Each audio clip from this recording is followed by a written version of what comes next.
take. I can push it around first. Okay, this section is what I call the curve section. You can see all these machines right here. You're supposed to do a workout within 30 minutes. But I hate these little stupid step-up things because people actually use that light to show. People actually use that light to go by that like green light or red light. Well, and you're supposed to be off the machine. It's the curve section. And I don't like when they have their stuff on the machine here and then they're doing the step up there and you can't get the machine.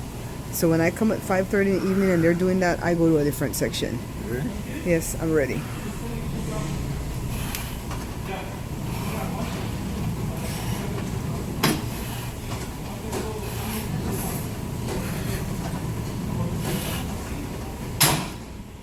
Hurts. Greenwich movimiento sexy. Chest. Let me go back to my machine. He's showing off that he's lifting all the weights there for his stomach. I'm on this machine for the abdominal. It usually makes me dizzy, but I'm facing my fears and I'm spotting on that message. You see the word tool in the middle that's highlighted in yellow? That's my spotting. That's like my E that I have to do. Josh just got to work. It's about 10:15. I'm finishing up some paperwork and then I'm gonna leave, make 2 stops, rush home and cook right away because they're not gonna stay here past 3 o'clock today because we have to leave at 4 to go to the Hilton in Orange County to see Dr. Mike Murdoch. Let me show you guys who that is in case you don't know. This is a picture taken with him, I think back in 2008. He comes to California every so often. He's from Texas and he has shows on TV and he has shows on the internet and stuff. We like him, even though a lot of people tend to think he's all about the money. Joe and I really like his teachings because it's things that we can hold on to, you know. My first stop today, the post office. I only have one little item that I have to go post. Actually, it's an envelope that I have a stamp on already, but I don't think the stamp's gonna be enough because it's kind of thick and it's kind of heavy. So as not to play any games and have this item come back, I'm gonna go in, say hello to my people in there and see if I need extra postage. So this is my next stop, that mail etc. store, and that's where I go pay the light bills because then I can pay it even on the day that it's due. So one of them is due tomorrow, the one for the house. The one for the shop is due on the 1st. So today is the 29th and I'm here to pay them both, and as long as I pay them before 5 in the evening, it'll process before the end of the day. Let me see who this is. Let me see, guys. Dr. Mike.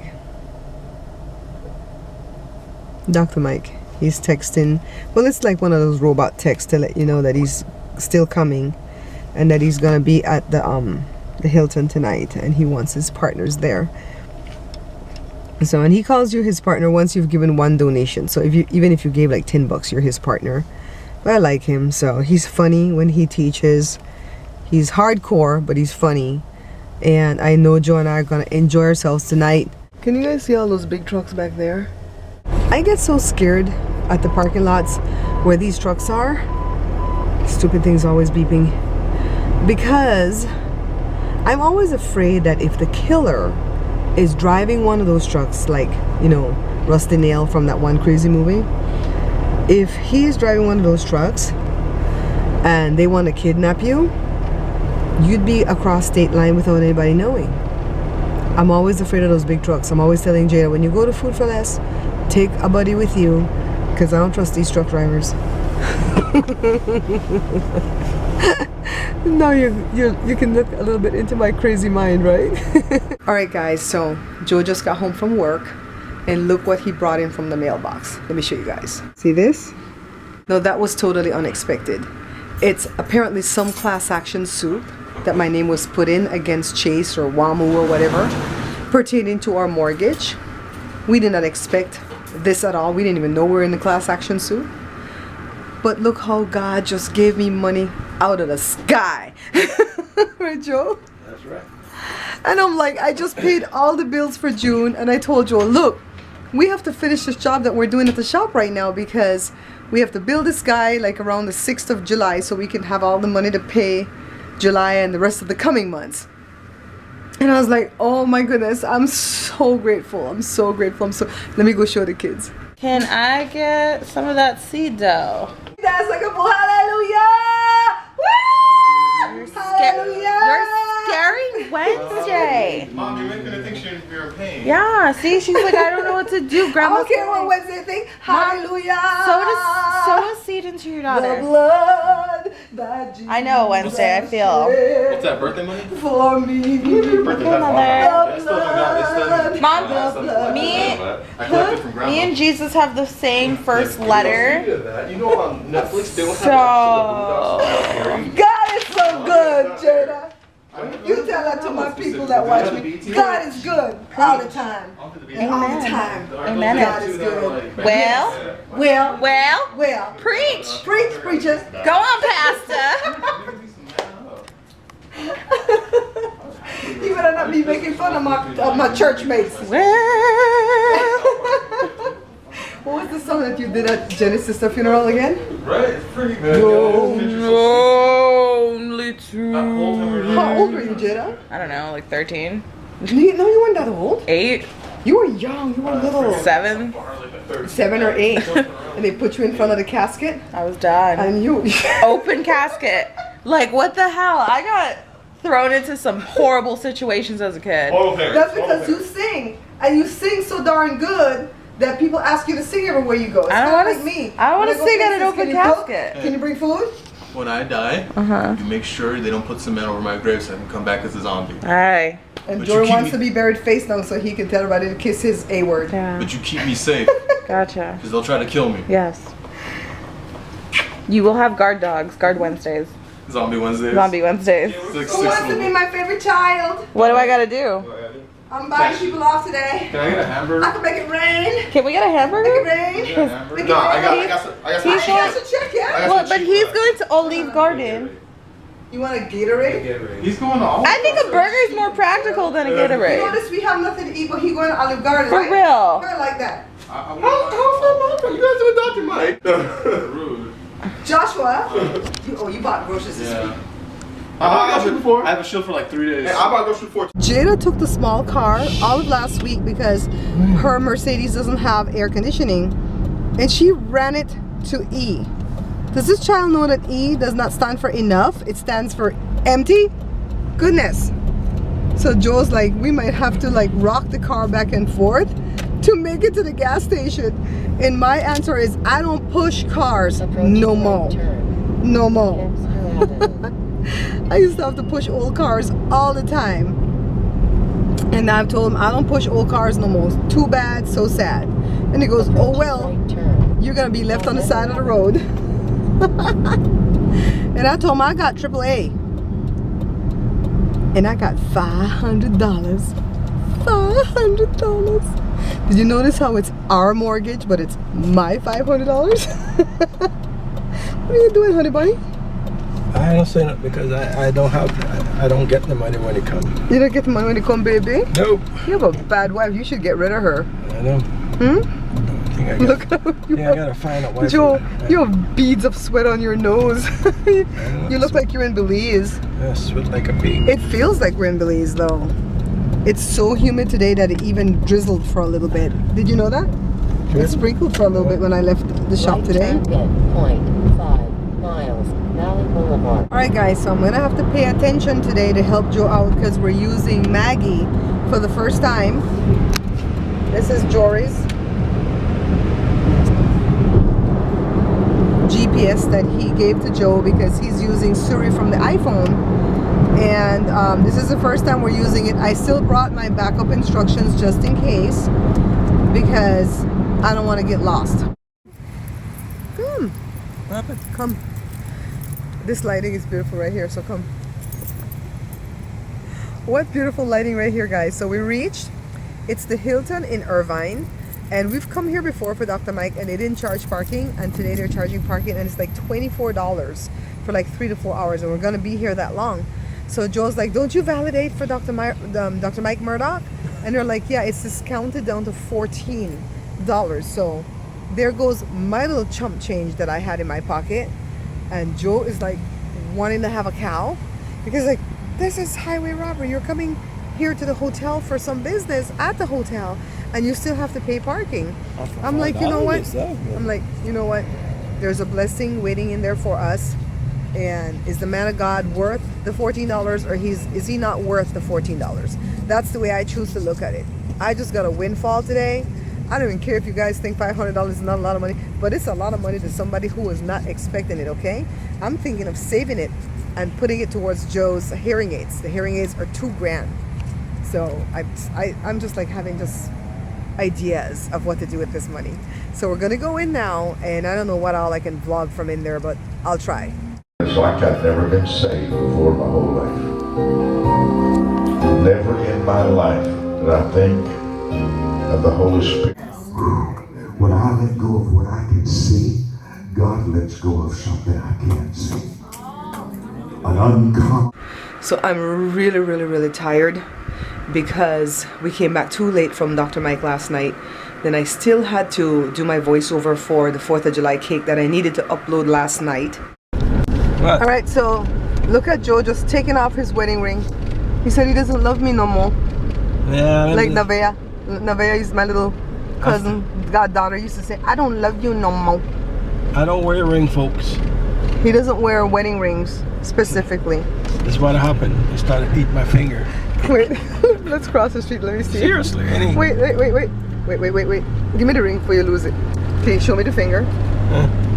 I just put it on yesterday. And it's eating him alive because he said it's cheap silver. This is expensive Costco $84 silver. What the hell is his problem? So let me school you guys a little bit about Joe. When we decided that we were going to get married, Joe says, let's go buy the wedding rings, right? And so we went to the jeweler, I can't say that, jeweler. Sure. Downtown LA. And the man says for the 2 rings, they were Italian gold bands. They're beautiful. I'll show you guys later.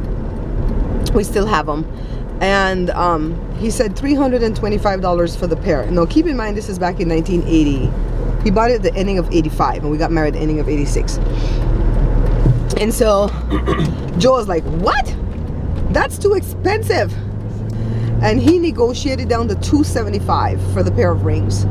And when I tell people that story, they're horrified, like, oh my God, he got you cheap rings to start with, and then he negotiated down. And I was like, I was excited. Everything in life is negotiation. You gotta negotiate everything you do. Wait, let me put the camera on you. You gotta negotiate everything you do. Everything I do. And what did the man of God teach last night? You need to negotiate stuff. No, he didn't say it like that. How you say that? He said negotiation is a second form of income. Yes. Well, it's true. Because you save money. And Joe felt so vindicated, which he was never convicted by me, because I was excited that he got the rings for less. I thought he was so smart and savvy and worldly, you know, because he negotiated down the price. I'm not one of these people that are big on weddings, I'll be honest with you. I think weddings are a waste of time. I'm about having the party, you know, yeah, anything to have a party, but I don't think that it has to be so grandiose, you know. People are into weddings for $20,000 to $30,000 that they could put down on their house, on their first house. My wedding back in 1986, December of 86, costed me less than $1,000. And Joe took that money out of his profit sharing. He was broke as hell. And we paid it back over the course of like 90 days, I think. But that included my wedding dress for $300. My friend took me down to Alvera Street. We got the wedding dress there with the veil and everything, and the fake bouquet of flowers. We didn't have real flowers. And it didn't include the rings, but the wedding dress and all the food for the party, and all our friends cooked the food. And then a friend of Joe's loaned us her beautiful home to have the wedding.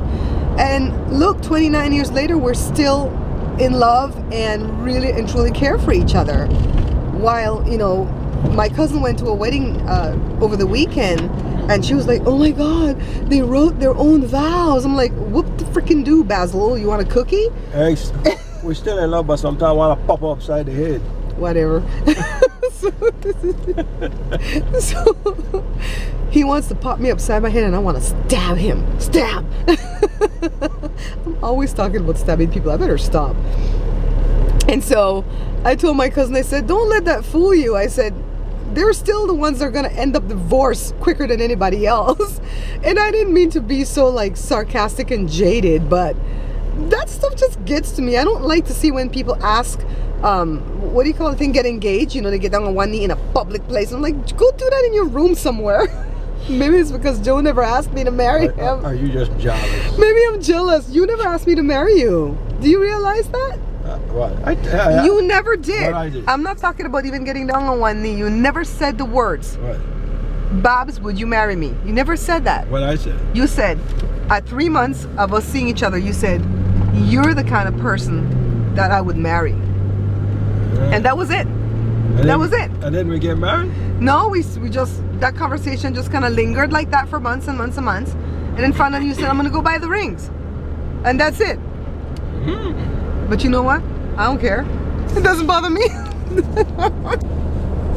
I think I should have been a dude. No, I'm not calling up my inner Caitlyn, guys. I think I should have been a dude because I don't care. That kind of stuff. I think I'm like Wendy Williams with that. I don't see that. I see my sister upgrade her ring from like a $2,000 ring to a $10,000. I mean, I might be exaggerating, but I don't care. When we hit 25 years of marriage, I wanted silver rings because I didn't used to like silver, and then I went through a phase where I loved silver. I think it looks really pretty on my caramel skin color. And so I told him I want silver rings for our silver wedding anniversary, and we went to Costco and they had a silver ring, well, a silver show. We bought this pair of ring, $84 each. And this is what we've been wearing for like 4 years because we're coming up on 29 years of marriage here pretty soon. So, you can't impress me with stuff like that. I've told you I like purses, and I like purses because they're pretty. I don't have to have a brand because I realize the brand is just that person's name or that person's, you know, personal thing that they're pushing. I'm trying to create my own brand, and so I don't steal from other people's brand. Like, I won't buy knockoffs. I'm really strict about that. I think that's stealing, and I can't stand thieves and I can't stand liars. And so, and Dr. Mike said last night, never correct a liar. He said he just learned that because they'll never change. He says the liars that can change the quickest will be the ones that don't know God. But the ones that know God and they continue to lie and look right in your eye and lie, run away from them people because they're not going to change and they're going to bring you down with their lies. What did the Lord say? The Lord doesn't say wait. The Lord say ask, seek, knock. Isn't that what the man of God taught last night? Hey, and he says the only reason we wait is because we don't want to make a decision. Yeah, no, so you can't blame me for you not taping your songs. I'm making a decision. Next year I go in America. I got talent. All right. I'm with you. Me and my daughter. I'm with you, baby. I do it because I want you to go. Okay, so 86 inside the shop, and it's 8 o'clock in the morning. Can you guys believe that? Let me give Joe a chance to open the back door because it's going to be all noisy.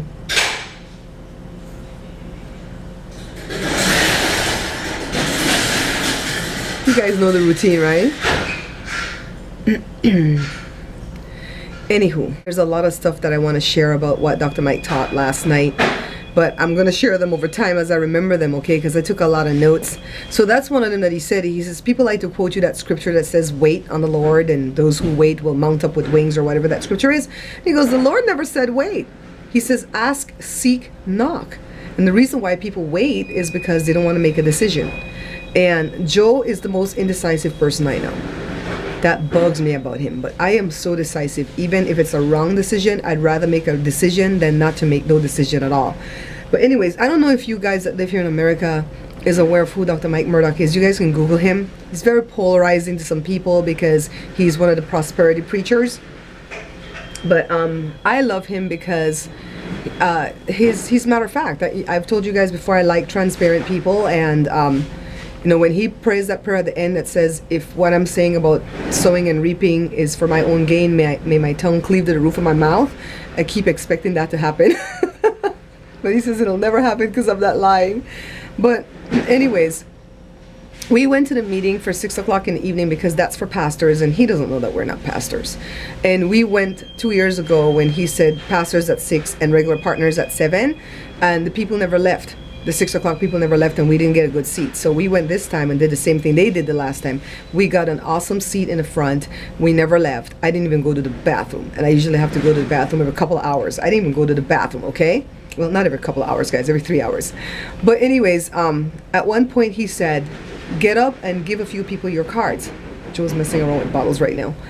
And tell them, it'll pay you to know me.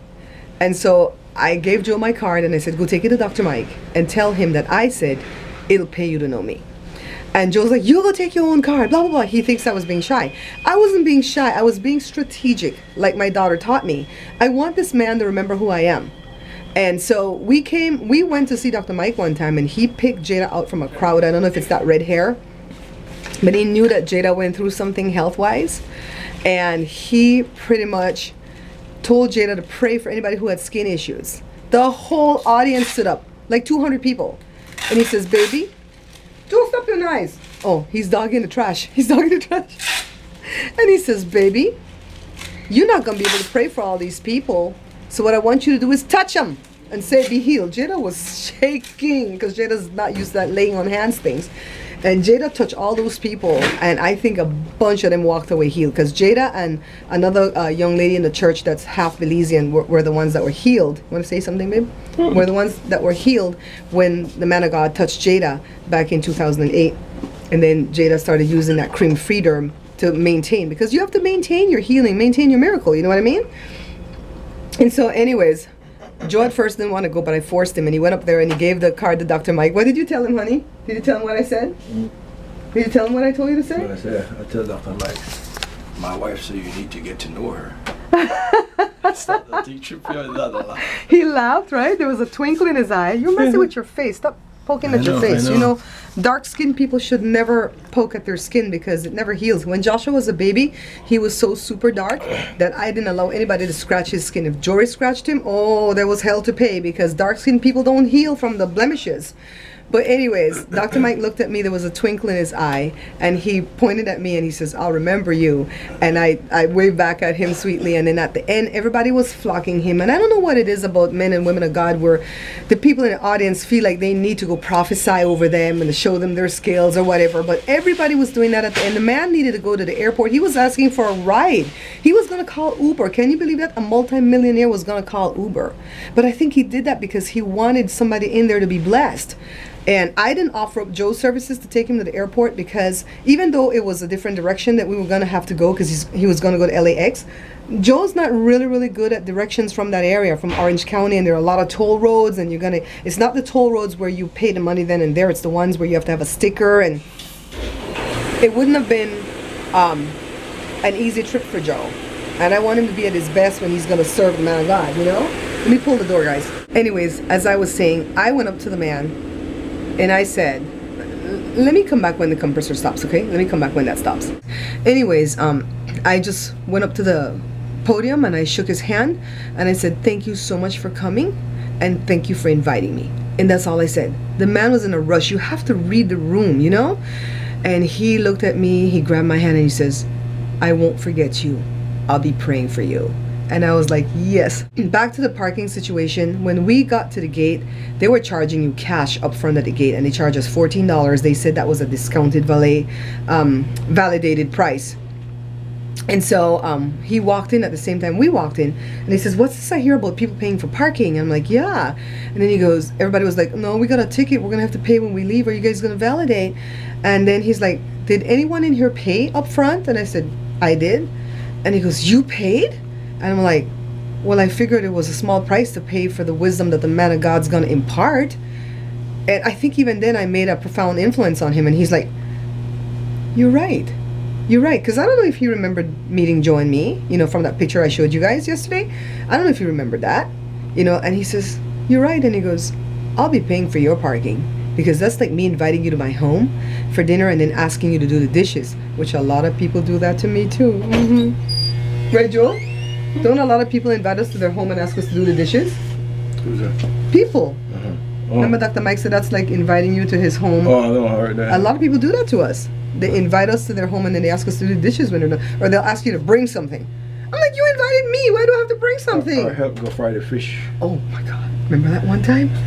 Yeah, we went to a party one time. And it wasn't fish.